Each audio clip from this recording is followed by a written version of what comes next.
News reports totally missed the deeper impact, the real story underneath. Noah managed to salvage some of his footage. He edited it meticulously. It became this documentary called Echoes of the Green. It was powerful. It actually sparked a major international investigation into illegal land seizures in that region. Incredible. And Sophie, she took a year off from her usual fieldwork, and she co-directed this joint initiative with indigenous leaders from that exact same region where Noah was found.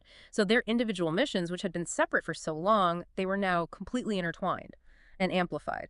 And that's where the story really goes beyond just a personal tale, right? Mm. It becomes this catalyst for real systemic change. Mm. And the way their personal relationship evolved is also pretty compelling. Very understated. They quietly became a couple, no big announcements, no red carpets, none of that. Mm. Apparently, it was a very conscious decision. Two people who'd found each other twice in one lifetime, they decided, quote, not to tempt fate a third time. Huh. Good call. Yeah. Their story kind of became this whispered legend, this myth among their colleagues in humanitarian circles, faraway field camps. A story about serendipity and purpose.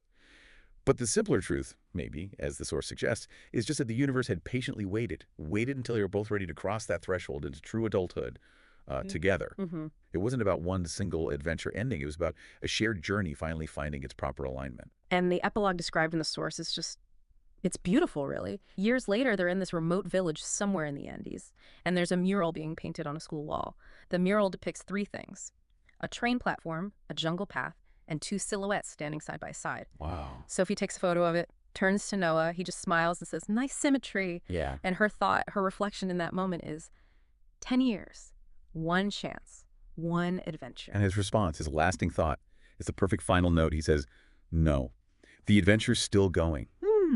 And that just perfectly encapsulates it, doesn't it? How the most impactful personal journeys often lead to this broader change, and how an adventure isn't necessarily a single event with a neat beginning and end. Right. It's an ongoing process, growth, connection, impact. It's realizing that the journey itself, that's the real destination. So this deep dive into Sophie and Noah's story, it really shows how one brief encounter, something you could easily forget, how it can plant a seed that just blossoms into this grand adventure, shaping individual lives, yes, but also sparking real global change. Their story just underscores these profound connections, often unseen, that seem to guide our paths.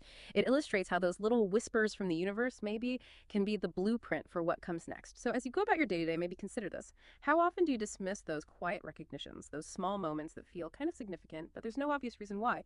What grand adventures, both for you personally and maybe even for the wider world, could be waiting for you if you just paid a little closer attention to those subtle connections in your own life?